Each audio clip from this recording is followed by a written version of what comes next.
श्री कबीर साहेब की जय। जय। विश्व वंदनीय संत सम्राट बंदी छोर सदगुरु श्री कबीर साहब जी, मेरे हृदय मंदिर के आराध्य परम पूज्य सदगुरु श्री महान साहब जी, पूजा के योग सभी संत समाज में चरण कमलों में सिर झुका के त्रिवार बंदी करता हूँ। बोलिए श्री सदगुरुदेव की जय। सदगुरु श्री कबीर साहब जी कहने में कोई कसर नहीं छोड़े, लेकिन सुनने वाले वहां की वहीं रहे। लोग हां हां करते तो रहे, लेकिन चले नहीं। जड़ और चेतन दो ही पदार्थ हैं, ऐसे भी कहते रहे। और सदगुरु श्री कबीर साहब की बात बिल्कुल सही है, ये भी कहते रहे, लेकिन रहे वहां के वहीं। पंचों की बात तो मान्य है, लेकिन खूंटा वहां की वहीं रहेगा।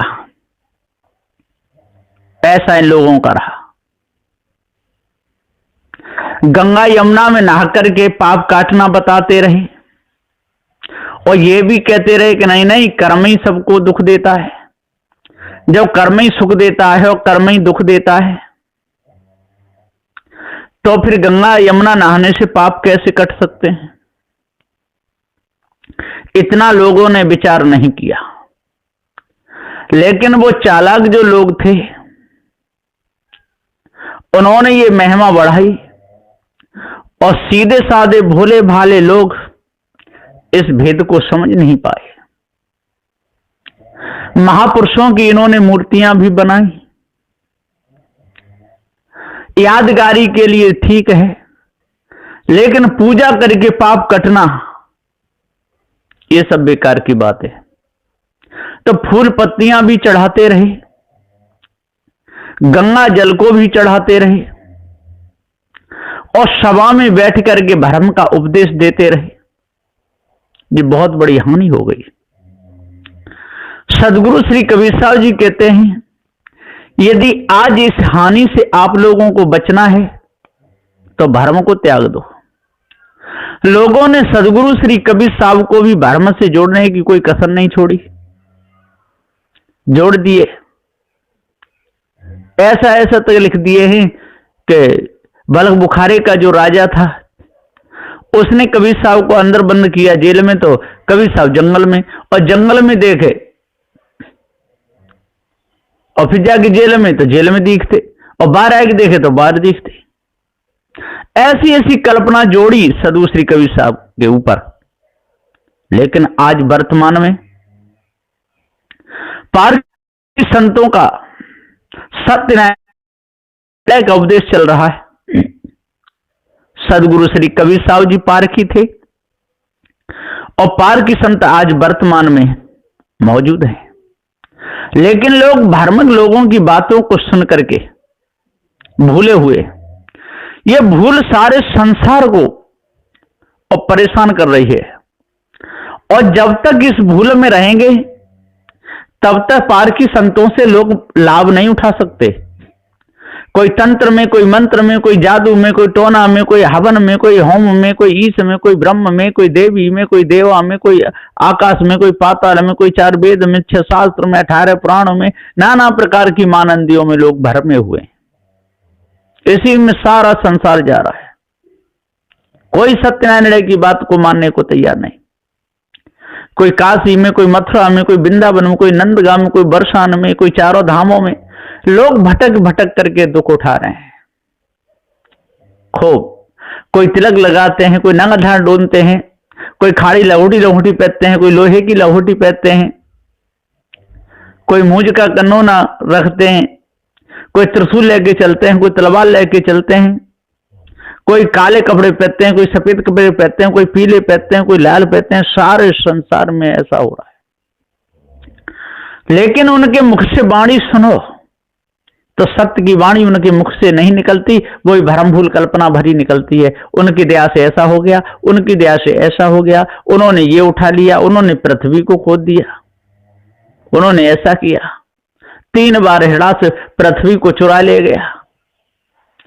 ऐसी गप्पे सप्पे मारते रहते हैं, ऊंचे ऊंचे मंचों पर बैठे रहते हैं।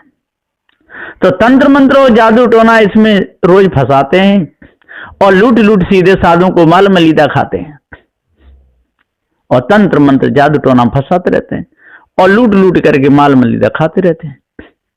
अपने पद की खबर जानते नहीं, अपने घर का पता जानते ही नहीं। साहब कहते हैं संतों घर में झगड़ा भारी, घर में बहुत बड़ा झगड़ा है। आपके अंतःकरण में से ये झगड़ा उठता है और ये संसार का जितना भी घर है, स्त्री पुत्र कुटुंब परिवार और ये मिट्टी पानी का बना हुआ, इसमें कितने लोग झगड़ रहे हैं कि ये मेरा इसमें बहुत भारी झगड़ा है। और इन लोगों ने अपना घर अपने से भिन्न कोई मान लिया है, उसमें जाने के लिए भी झगड़ा मचा हुआ है। कोई कहता है हमारी पद्धति से पहुंचोगे, हमारी पद्धति से पहुंचोगे, लेकिन किसी की पद्धति से कोई पहुंचने वाला नहीं कि जिस घर को इन्होंने माना वो तो है ही नहीं। सदुदेव कहते हैं आपका निज घर आपका स्वरूप ही है, आपसे भिन्न आपका घर है ही नहीं। आपने अपने से भिन्न माना है, इसलिए भटका खा रहे हो। इसलिए ऊपर नीचे की कल्पना को छोड़ दो, सतपथ पर चलो। धोखा देना छोड़ो, चोरी करना छोड़ो, विचार करना छोड़ो। सभी प्रकार की मानंदी आपकी मिट जाएगी, आप अपने घर में आ जाएंगे। संतों घर में झगड़ा बारी, रात दिवस में लुट उठ लागे 5 लुटा एक नारी। सदगुरुदेव जी पुकारे कहता रात दिवस में लुट उठ लागे 5 लुटा एक नारी। सदगुरुदेव जी कहते हैं कि पृथ्वी जलवायु अग्नि और आकाश, इन्हीं से उठ उठ के रात दिवस लगते रहते हो। एक नारी कल्पना, इसका आप पीछा नहीं छोड़ते और काम क्रोध लोभ मोह भय इनमें पूरा समय आप बिता देते हो। एक नारी आशा, इसी में आप भूले हुए हो। शब्द स्पर्श रूप रस गंध और इच्छा, इसी में आप लोग भूले हुए हो। अपने आप को जान ही नहीं पा रहे। कर्म उपासना योग ज्ञान और विज्ञान, इसमें अपने आप को लगा करके ब्रह्म के भ्रम में अपना समय बिता रहे हो। और जब तक इससे न्यारे नहीं होगे तब तक आपकी भूल मिटेगी नहीं। तो रात दिवस में उठ उठ लागे, कोई रात को उठ उठ के लग जाते, कोई दिन को उठ उठ के लग जाते। नारी की ये विषय वासना भ्रमभूल कल्पना, इसी में लग करके अपने समय को बिता रहे और सत्य न्यायालय को जानते नहीं, सतपथ पर चलते नहीं, धोखे में समय को गंवा रहे हैं। तो रात दिवस में उठ उठ लागे 5 लुटा एक नारी। न्यारो न्यारो भोजन चाहे 5 अधिक स्वादी। सदगुरुदेव जी पुकार के समझाते हुए कहते कि काम वासना चाहता है, क्रोध लड़ना झगड़ना चाहता है, लोभ धन संपत्ति चाहता है। हाँ, आवाज आ रही है? हाँ। तो लोभ धन को चाहता है, काम विषय वासना में रत रहना चाहता है, और क्रोध लड़ना झगड़ना चाहता है, और लोभ धन को चाहता है, और मोह मोही स्त्री कुटुंब परिवार विषय वासना में सन्ना चाहता है, और भय ईश ब्रह्म परमात्मा देवी देवताओं को मान करके इधर उधर घूमता रहता है।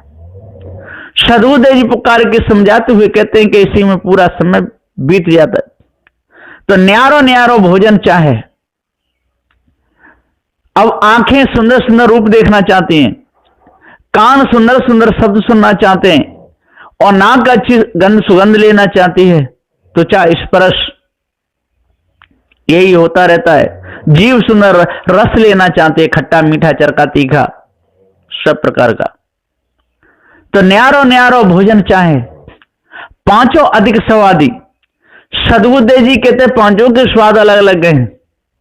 नेत्रों का स्वाद अलग है, कानों का अलग है, नाक का अलग है, त्वचा का अलग है, जीव का अलग है, सब अलग अलग हैं।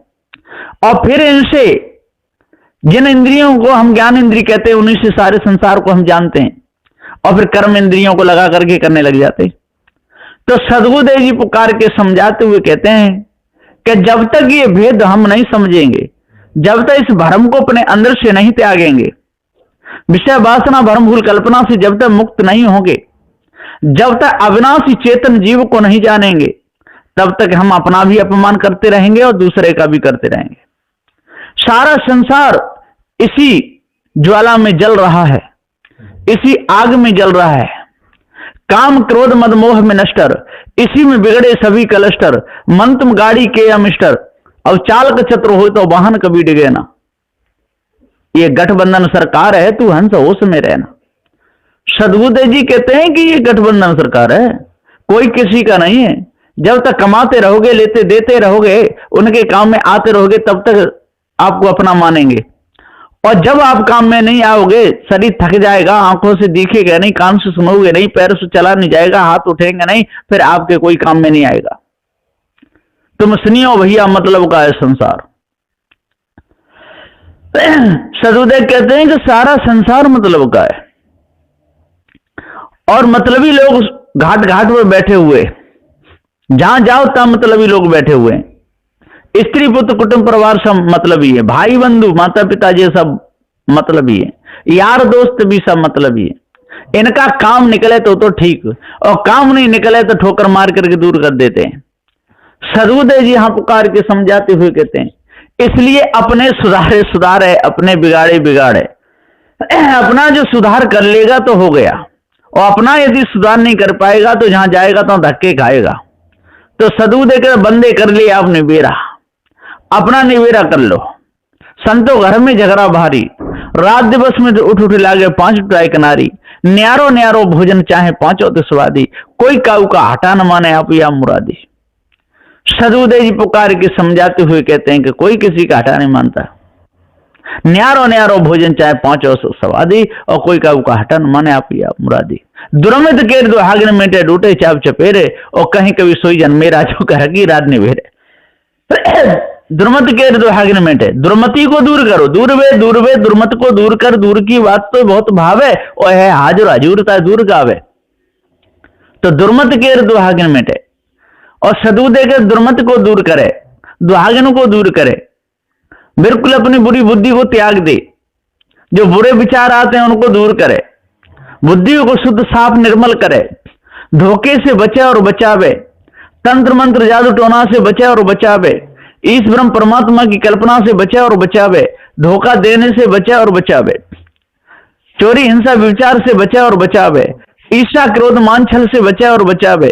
गाली निंदा झूठ से बचे और बचावे, दुर्मत के दुहागन मिटे, ढोटे चाप चपेरे। सदबुद्धे जी पुकार के समझाते हुए कहते हैं, ढोटे कहिए ये 5 है ना। तो सदबुद्धे जी 5 है, काम क्रोध लोभ मोह और भय, इनको दूर करे। ढोटे चाप चपेरे, इनको सुबह उठ करके और शाम को दोपहर हर समय इनको बस में दूर करे। काम को दूर करे, क्रोध को दूर करे, लोभ को दूर करे, भय को दूर करे, इसको बिल्कुल अहंकार को बिल्कुल दूर कर दे। तो दुर्मत केर दो हागन मिटे, ढूटे चाप चपेरे, और कहीं कभी सोई जन मेरा जो घर की रात निवेरे। सदबुद्धे जी पुकार के समझाते हुए कहते हैं कि ये बहुत विशाल है, तब घर की रात दूर होगी। और जब तक इस काम क्रोध मद मोह लोभ में फंसा रहेगा, शब्द स्पर्श रूप रस गंध में आनंद लेता रहेगा, सत्य विचारशील दया धैर्य विवेक वैराग गुरु भक्ति से काम नहीं लेगा, चोरी हिंसा विचार ईर्ष्या क्रोध मान छल गाली निंदा झूठ में लगा रहेगा, तब तक कुछ भी नहीं मिलेगा, दर दर पर ठोकरें खाता ही रहेगा। तो सदबुद्धे जी कहते हैं, संतो घर में झगड़ा भारी, रात दिवस में लुट उठ लागे 5 ड्राई किनारी। न्यारो न्यारो भोजन चाहे रात और दिवस उठ करके लगे ही रहते। कामी लोग रात में, और ये जितने भी पंडित पुजारी जो लोग हैं ये सब दिन में, ये सब के सब अपनी अपनी खोज में जारी हैं, सुख चाहते हैं, लेकिन सुख किसी को मिलता नहीं। सुख को चाहते तो ही, लेकिन अभी तक ना सुख किसी को मिला है और ना मिलेगा। सबके सब धोखे में डूब रहे हैं, धोखे में लगे हुए हैं, सत पथ पर चलना नहीं चाहते, काम क्रोध मद मोह लोभ को त्यागना नहीं चाहते, आशा तृष्णा भय इससे बचना नहीं चाहते, और सुंदर जीवन बनाना चाहते हैं। तो सुंदर जीवन बनेगा नहीं। सुंदर जीवन बनाने के लिए सुंदर कर्म करने पड़ते हैं। सुंदर जीवन बनाने के लिए अपना अंतःकरण पवित्र करना पड़ता है। सुंदर जीवन बनाने के लिए सतपथ मार्ग पर चलना पड़ता है। सुंदर जीवन बनाने के लिए चोरी, हिंसा, विचार, ईर्ष्या, क्रोध, मांछल, गाली, निंदा, झूठ को दूर करना पड़ता है। सुंदर जीवन बनाने के लिए सत्य, विचारशील, दया, धैर्य, विवेक, वैराग्य और भक्ति को धारण करना पड़ता है। सुंदर जीवन बनाने के लिए शब्द, स्पर्श, रूप, रस, गंध की चाहना को दूर करना पड़ता है। सुंदर जीवन बनाने के लिए वैराग्य में जीवन जीना पड़ता है। और सुंदर जीवन बनाने के लिए जो गंगा यमुना जो नहाने से पाप करते हैं, ऐसी सारी भ्रमणा को त्यागना पड़ता है। और जब ये सारी भ्रमणा आपकी दूर हो जाएगी, आप शुद्ध हो जाओगे, आपका मन बिल्कुल पवित्र हो जाएगा, किसी प्रकार का कोई भी लेश मात्र भी विकार आपके अंदर नहीं रहेगा, तो आपका सुंदर जीवन हो जाएगा। इसलिए सुंदर जीवन बनाने के लिए हमको अच्छे कर्म करने चाहिए और पार की संतों की शरण में लगना चाहिए। मोह ममता आसक्ति को दूर करना चाहिए।